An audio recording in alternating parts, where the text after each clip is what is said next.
За, what's good guys? За, үлэмжт 2 7 хоног бүр market review видео YouTube дээр оруулах гаралсан байгаа. Хаа үлэмж аримд.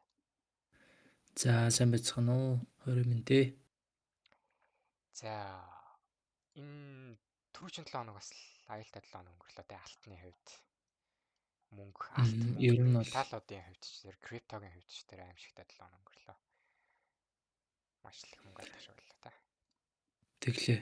Тэн дээр бол ялчгүй бас өндөр савлгаа орж ирлээ. Бас хинч төсөөлж байгаагүй бас ийм хүчтэй унаанууд бас орж ирлээ. Тэргүүр бас өндөр савлгаанууд орж ирлээ. Энд дээр бас трейдер арилжаа хийсэн хүн болгон ер нь бол бас эвгүй савлгаанд тий мөнгө алдах ч гэдэг ч юм уу бас олон зүйл болж өнгөрлөө. За тэгээ алтчим одоогоор ойролцоогоор хэдэн хувь унчуу? Алтны хөдөлгөөн одоогоор 17%. all time high-саа 21% унсан байна. Тий 21%-аар доош унсан байна. Өнөөдөр хүртэл daily-гийн candle нэгдснээс хойшоо доошоо юу вэ? 4800 бараг 4900 пип унаад тэгээ буцаад дээшээгээ буцаад 4090 пип татсан байна шүү дээ. Гэхдээ эн чинь бүр ингээд нэг өдрийн дотор хөдөлгөөн байгаа байхгүй.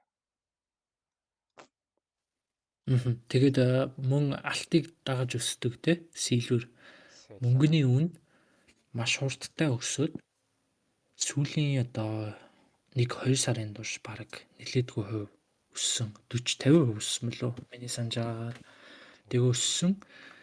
Тэгээ эсрэгээрээ унахтаа маш хүчтэй унаад одоо бүтэн 7 хоногийн нэг өдрийн сүүлийн баасан гарагийн уналт арчин бараг 35% унж орж ирсэн. Тийм улаан өдөр болж өнгөрлөө. Энэ нь бол 1980-аад оноос хойшоо бол болж байгаагүй үйл явдал. болж Алтны хувьд ч байгаагүй. гэсэн ер нь бол ер нь бол 1980 оноос хойшоо өдөрт ингэж хэмжээгээр унжсэн тохиолдолж байхгүй. За бид нэр алтны чартыг гаргаад харсан ч ийм том өдрийн уналтыг ийм том 7 хоногийн уналтыг ч бараг олж харахааргүй тийм хэмжээний сонирхолтой үйл явдлууд болж байна. Тийм байна.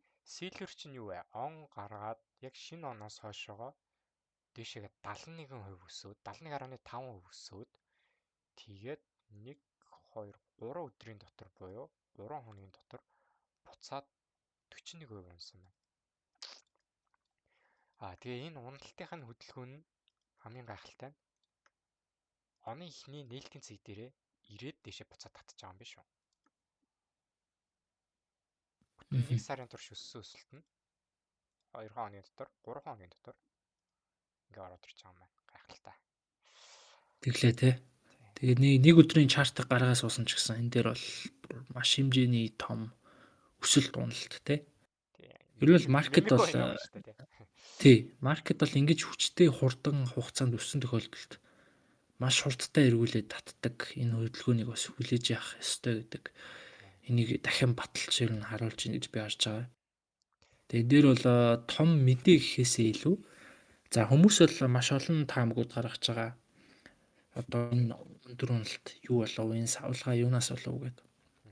За тухайн өдөр чинь одоо Америкийн нэгдсэн улсын ерөнхийлөгч Дональд Трамп дараачийн одоо 5 сар солигдох одоо Америкийн нэгдсэн улсын төв банкны ерөнхийлөгч Жером Паулыг солих хүнийг зарласан. Тэр нь Кевин Warsh гэдэг хүн байгаа. За ер нь бол стратегийн тоглолтын хувьд бол Трамптай илүү ойр ажиллаж байсан. Ерөнхийдөө Трамптай энэ одоо policy тал дээр маш ойр ажиллах тэм зорилготой ерөнхийдөө бол гарч ирж байгаа. За түүнээс ахуулаад тэгснээсээ болоод ер нь бол тэгж хүчтэй бодлогын хүүг шууд тэгээд одоо тий ямар ч судалгаа шинжилгээгүй буулгаад байна гэж байхгүй. За ерөнхийдөө буулгах ёстой хэмжээнд нь буулгах гэж үзээд тэгээд ерөнхийдөө хатуувтар мөнгөний бодлогыг баримталдаг хүн гэж яриад байгаа. За хүмүүс бол нэг ийм таам гаргаж байгаа. Кевин Warsh-ыг зарласнаас хойш ингэж унлаа гэд. За харин нөгөө талд одоо энэ дайн тулаан ийм юу болж байгаа юу гэвэл бас хэцүү те.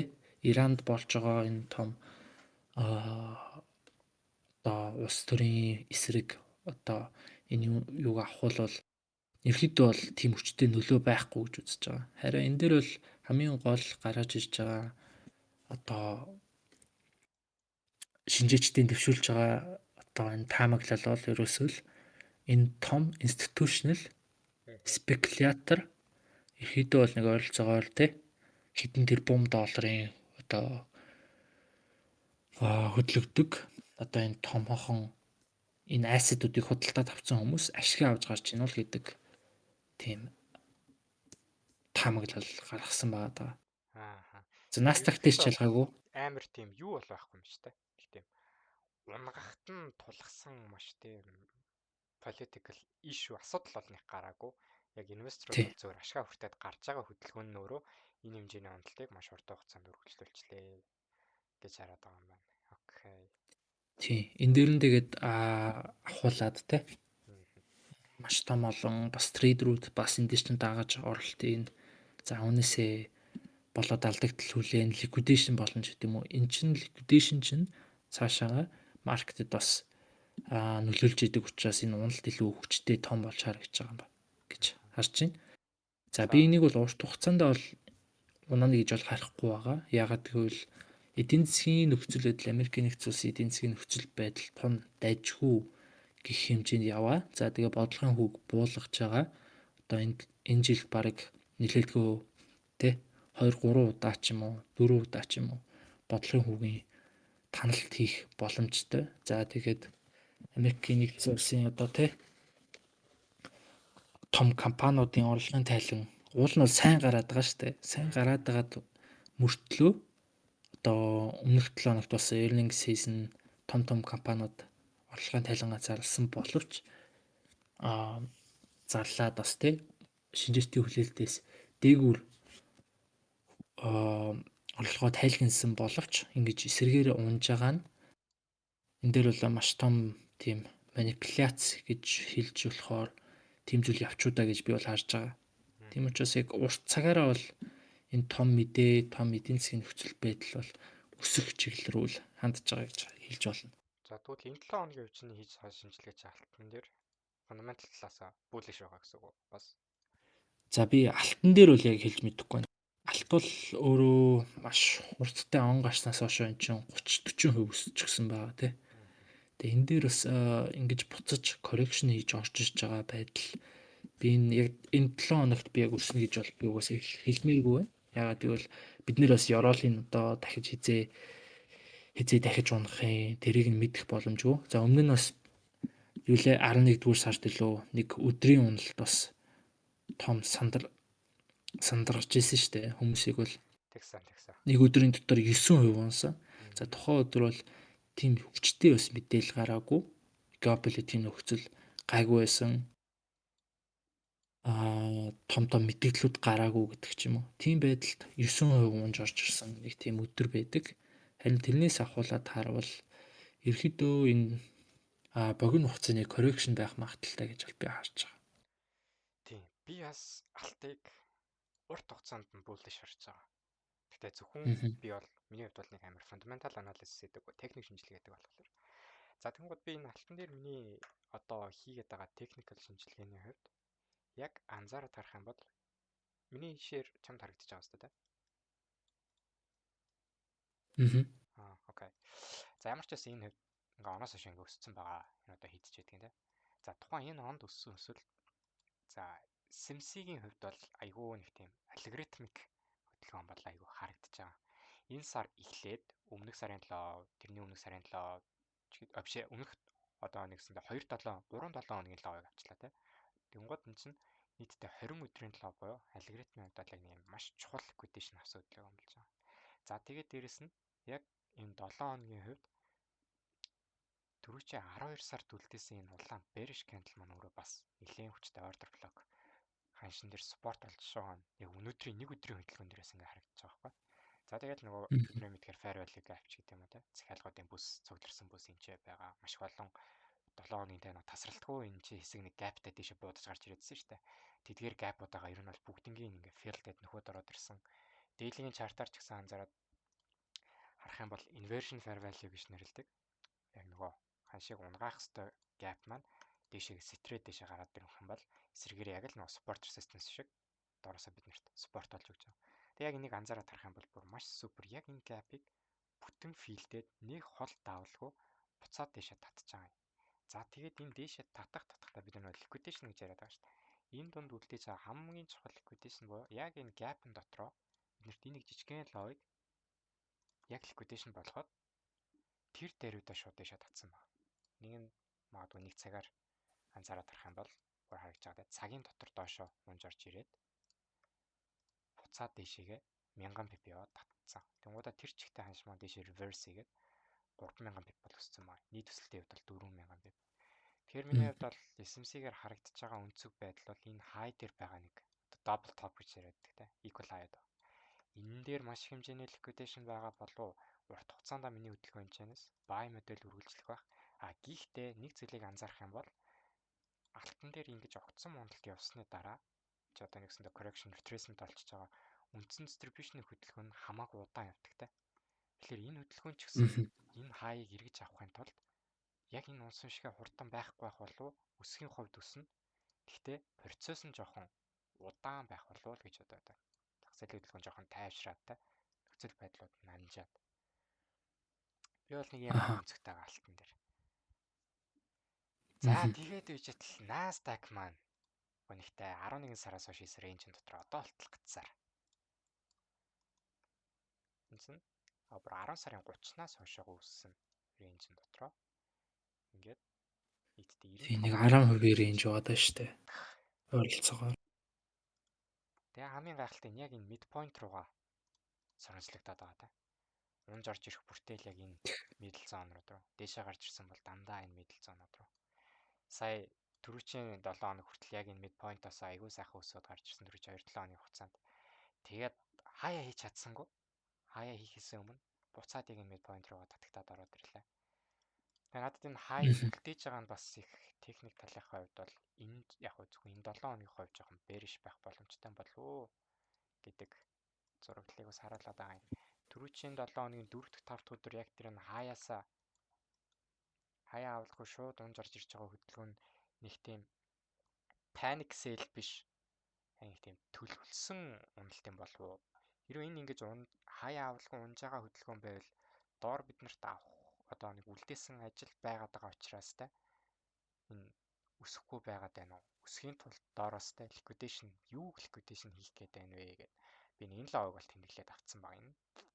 1 сарын 26-ны лав байна. Магадгүй энэ хүртэл жоохон байна шүү. За тэгээ өнөөдрийн хувьд нэгдтэй daily candle маань gapтэй нэгдсэн. Тэгээ өнөөдөр market нэгдэх үеэр нэг дэшээ manipulation орж ирээд нэг доошоо явах орж ирэх боломжтой болов. За тэгээд ерөнхийдөө бол бидний хувьд одоо supply гэж ярина те. Дэшээ өсөх юм чаа. Supply zone хүртэл яг энэ доохон хавцаа байгаа гэж би анзаараад байна. Бүр заавал энэ лов авдаг юм а гэхэд ядаж энэ fair value руу ч гэдэг юм уу. Доошоо энэ одоо хэдэн хувь юм бэ?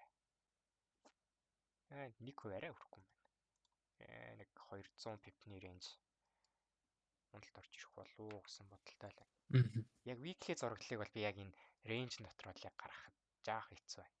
Энэ 2 дахь хамаа 3 дахь хөдөлгөөн ямар байхаас шалтгаалж 7 хоногийн зураглал гаргахгүй бол. Чиний Nasdaq дээр юу гэж бодож байна?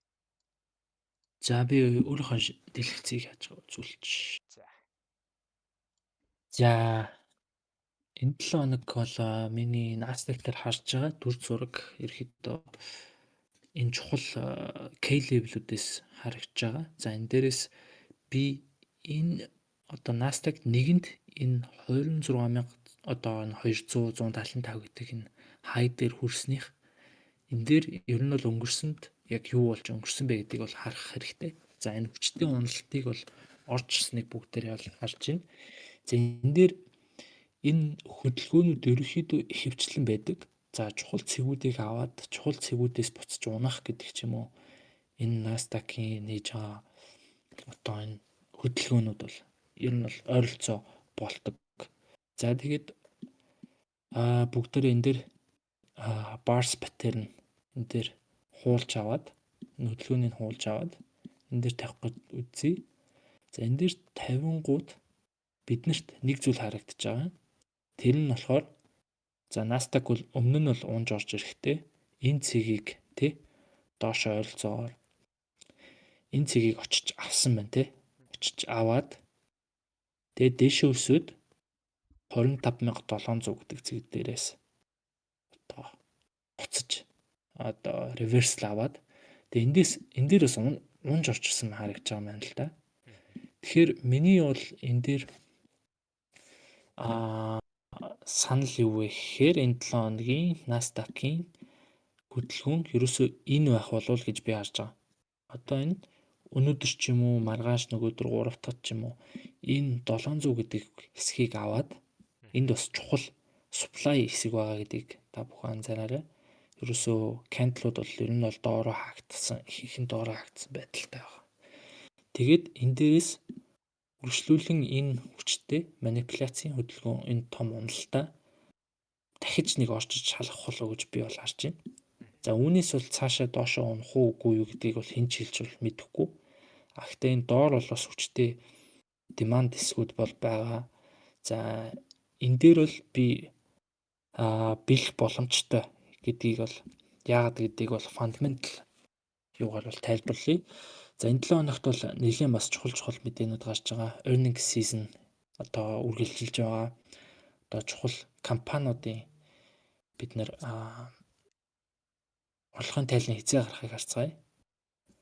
За өнөөдрийн хувьд бол Palantir бол гаргаж байгаа. Palantir бол орлогын тайлангаа гаргаж байна. AMD маргааш гаргаж байгаа юм байна. За ингээ харуул PayPal эдэргээ явж өгнө. За 3 дахьаас л хамгийн том чухал одоо орлогын тайлан Nasdaq дээр маш том нөлөө үзүүлж болох хэмжээний орлогын тайлангууд гарч байгаа. За одоо Google байна. За Uber, Qualcomm гэдэг ч юм уу. Тэгээд энэ компаниуд байгаа. За дөрөвдүгт Amazon гэдэг ч юм уу.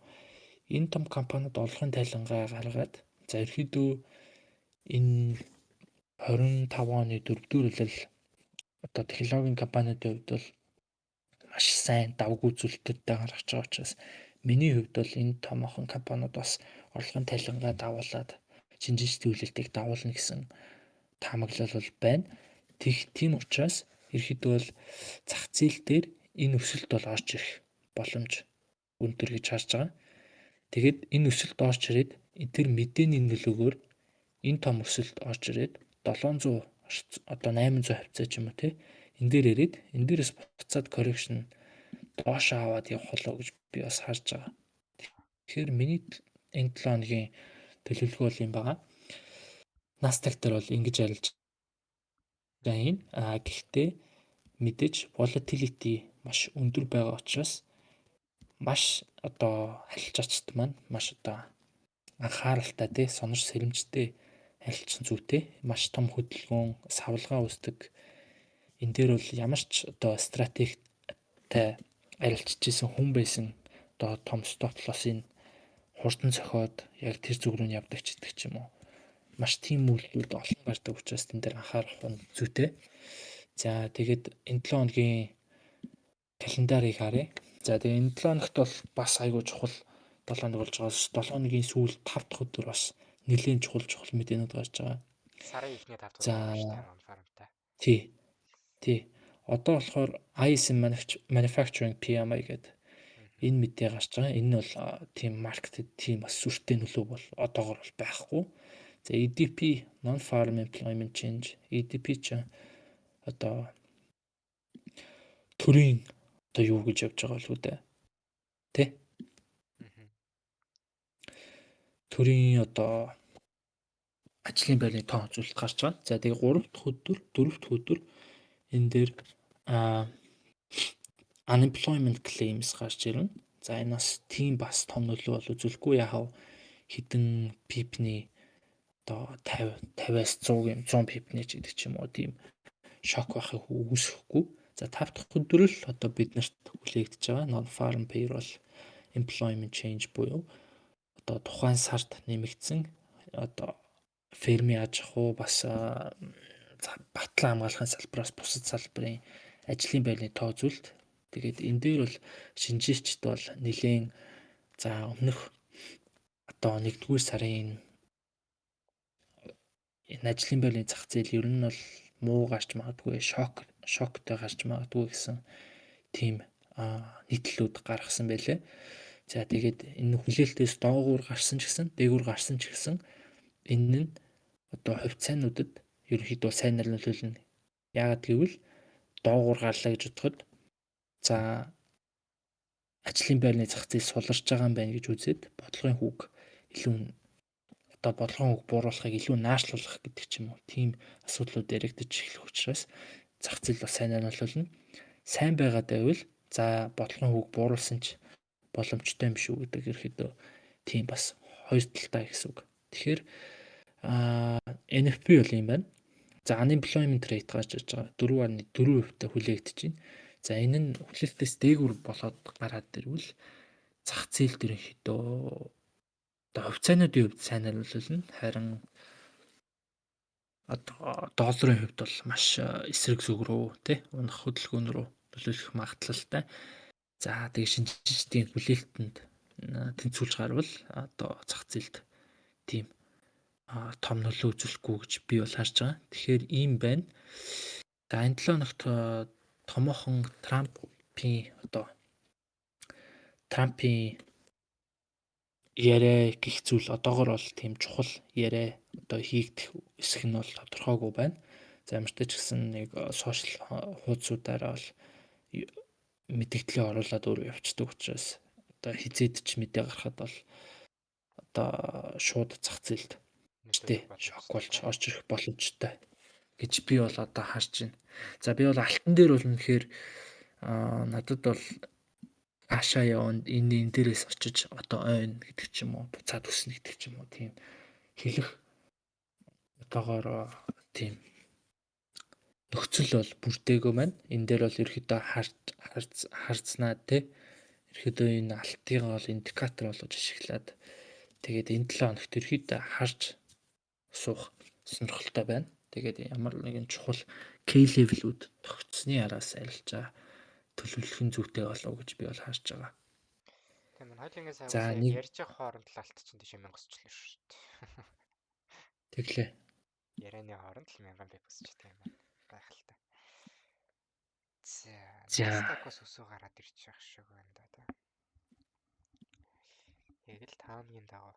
Миний хувьд бол Nasdaq-ийн шинжилгээ өнөөдрийн хувьд бол жоохон bearish талтай байсан. За гэтэл сая market open-аас тийш цөм цөхөд гараад ирлээ. Одоо энэ цагийн хаалтыг нь харж байгаад өнөөдөр арилжаа хийх үү, хийхгүй юу гэдгийг бол шийдэе гэж бодож байна. Ямар ч байсан 4 дахь өдрийн онолд хэрвээ нэг тийм manipulation байсан бол 5 дахь өдөр дагаж унах ёсгүй байсан болов 5 дахьад дагаж унж байгаа шалтгаан нь магадгүй энэ 7 хоногийн хөдөлгөөн bearish байх магадaltaй юу гэдэг надад тохиог өгөөд байх шиг байсан. Сэнгүй болтой. За тэг ямар ч байсан хэлээ энэ 7 хоногта харъя да тий. Биткойны тал дээр яаж харж байна? Крипто дээр. За биткойн дээр бол ялцгүй биткойн бол бирж зах зээл рүү угаасаа орцсон байгаа. Нэлийн сүрхий унж орж ирээд сүүл 75,000 гэдэг төвшнийг шалгаж байгаа. За одоо бол 78,000, 79,000 хүртэл явж байна. Гэхдээ ер нь л урт хугацаанд миний хувьд бол биткойныг угаасаа хөрөнгө оруулалтын хэрэгсэл гэж хардаг учраас за зах зээлийн нөхцөл байдалтай энтэй давхцаад за унж орж ирээд хамгийн доод цэг нь бараг 60-аас 65,000 доллар хоёрын хооронд тогтох болов гэж би бол харж байгаа. Тэгээд тэн дээрээс үргэлжлүүлж өсөх, дээшээ өсөх, тий урт хугацаанд өсөх, худалдаж авах гэдэг ч юм уу тийм үйлдэлүүд төлөвлөж байгаа. Тий. Миний хувьд бас биткойн дээр ойрын хугацаанд бол богино цаг дээр bearish шарж. Одоо ерөнхийдөө ердөөсөө л яг за би чам Discord дээр давхар шеэрлингээ харуулахгүй л. За тий. Одоо нэг иймэрхүү юм байна. Яг энд болсон процесс. Энд харагдаад дэлгэцэн харагдахгүй. Харагдахгүй наа. Харагдахгүй. Дахиад шилжих үү? Чи нөгөө нэг mid дээр хараад нөө. Би mid дээр шилжиж. Discord дээр. За. Айл дээр шилжиж. Одоо дээр явагдсан буюу харагдаж байгаа одоо санд. Тий. Яг энэ процессор нь одоо айгүй identical харагдаад байгаа байхгүй. Төстэй. Зүй тогтол байгаа Тийм байдлаа байна хэлдэг. шүү. За тэгэнгუთ Genesis нэг drive авч доош лав авсан хөдөлгөөн нь дээш нэг drive яваад энэ лавыг авч байгаа хөдөлгөөн энэ хоёр бол айгүй адилхан харагдаж байгаа. Энэ дээшээ pullback correction орж ирж байгаа. Энэ pullback хөдөлгөөн хоёр айгүй адилхан орж ирж байгаа. Энэ дээрээс доош унж байгаа хөдөлгөөн энэ дээрээс унж байгаа хоёр бас их адилхан. За тэгээд юу ялгаа авахгүй энэ онолтынхаа дор энд бид нэр лавыгоо үлдээгээд өсөөд босож унж орж ирсэн хөдөлгөөн.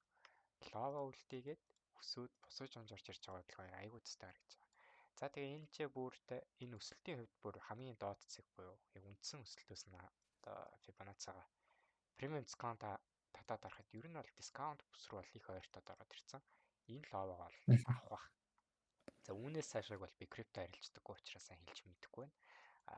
Ямар ч байсан тухайн лав авагдаад дискаунт бүс рүү орж ирэх юм бол яг long term Satoshi-го цуглуулж эхлэх хэсэг маань бол энэ бүсээс болоо л гэдэг idea байна. Ерөнхийдөө бол яг л чинь хэлдгээр нэг 65,000-аас нэг 60,000-ын хооронд гэж хараад байгаа. Энэ Nasdaq-ийн хөдөлгөөн ч гэсэн адилхан дөө. Nasdaq-ийн яг энэ явж байгаа энэ хаяа авч байгаа хөдөлгөөн. Одоо энэ чэнэс хаяа авах гэж байгаа хөдөлгөөн ч гэдэг юм айгуу цэцтэй харагдаад. Энэ дэр ч гэсэн өмнө яг хаяа авч чадлаггүй буцаж доошоо correction орж ирээд дэшээ татаа гараад ирсэн шүү дээ. Энэ дэр бол яг тэр төр зураг арай жоохон өөрөөр харагдаад байгаа юм болов. Яг энэ уналтад бол орж ирэх ёстой гэж байгаа бол биш. Зөвхөн энэ хаяг авч байгаа процессыг л ярьж байгаа юм шиг. Энэ уналт чинь бол угаасаа яг тарифын хөдөлтөөс унсан асуудал. Хэрэв үнэхээр ингэж унах хэвээр бол энэ чинь бас яг нэг тийм мэдээ гарах шаардлагатай болсон да. Тийм байна. За ер нь бол миний шинжилгээнүүд бол нэг иймэрхүү байна. Алтны хувьд бол урт хугацаанд bullish, Nasdaq-ийн хувьд ч гэсэн ерөнхийдөө бол хаяг авахулна гэж үзнэ. За энэ яг 7 хоногийн хувьд бол маш чухал мэдээлэлүүд гарах 7 хоног байгаа учраас шууд bias тэр чиглэл гэхэд бас айгүй ихтгэл муу байна. Жишээлбэл сая маркет нэгдэл Nasdaq чинь дэше юу вэ? Дэше 190 пип баг 200 өсөж байгаа юм шүү дээ ерөнхийдөө бол. Тэгээ алтан дээр бол жишээ авахад бол бас ялгаа авахгүй дэшээ ингээд 1140 пипны өсөлттэй. Тийм ээ. Сонирхолтой л хөдөлж байна. Ер нь бол Nasdaq ер нь 700 гэдэг түвшин рүүгээ нэлээд төгчлөө. Тэн дээрээс одоо resistance бус, supply бус аваад унах нь үгүй юу гэдэг л бол одоо яг одоо сонирн байгаа тань. 700-аас нэг 760 орчмын хооронд боломжтой гэж харж байна. За тэгэхгүй бол дэшегээ бүр өсөөд явчих ч бас магадaltaй. Ер нь яг тэгвэл мэдээ нөхцөл байдал ер нь нэлээд уулнаас сайн байгаад байгаа. Гэвч маркетед үн бол өөрөө эсрэг зүйл хийлээд байгаа шүү дээ. Унж орж ирээд харагдаад байгаа шүү дээ. Тийм учраас энэ дээрээс бас нэлийн болгоомжтой л үзэл зүгээр болов гэж бас би бол харж байгаа. За тэгвэл хоёулаа эх 7 хоногийнхоо митингээр дахиад дараагийн шинжилгээнүүдээ энэ 7 хоногийн хөдөлгөөнүүд таамагласнаа дагуу явах нь уу? Ямар хөө шийдвэрт хүрэх үү гэдэг талаараа ярилцсан. Өнөөдрийнхөө дугаарыг ингээд дуусгая та. За тэгье. За guys тэгээд үлэмжээ YouTube сувгийг subscribe хийгээрэй. Манай YouTube-ыг subscribe хийгээрэй. Бид хоёр нэг collab хийгээд 7 хоног болго видеонууд оруулж байгаа. Enjoy. Тэг үргэлжлүүлээд ч гэсэн хийгээд явах болно. Тухайн цаг бүртэн тэг хийгээд явах болно. Тэгээд бүгдээрээ энэ бичлэгдээ лайк юу ч гэсэн дараарай. Тэгээд лайк нэх утсан л олон бичлэг хийн штэ тий. Лайк авахгүй ханалтахгүй байгаа тэгэл хийгээд байх утгагүй болцсон. За тэгээд зах зээлийн шин сургууль мэдээгэл аль чадах хурднаараа л хүргэе. Бодомжтойгоо та. Тэгвэл яах вэ? За bye guys. За bye guys. Дараа 7 хоногийн одоо бүтэнсэн өдөр уулзцгаая. Энэ баг бүтэнсэн өдөр орохоор болж байгаа юу? 7 хоногийн. За энэ видеогоо л ер нь 7 хоногтой багтаал оруулчихна. Яг л энэ 7 хоногийнхоо шинжилгээ хийж байгаа юм чи байлаа. Тэгэхээр бүтэн сайнд хийх нь болохоор тэрний дараагийн 7 хоногийнхоо өөрийг харж ярина гэсэн үг шүү дээ. За bye guys. See ya.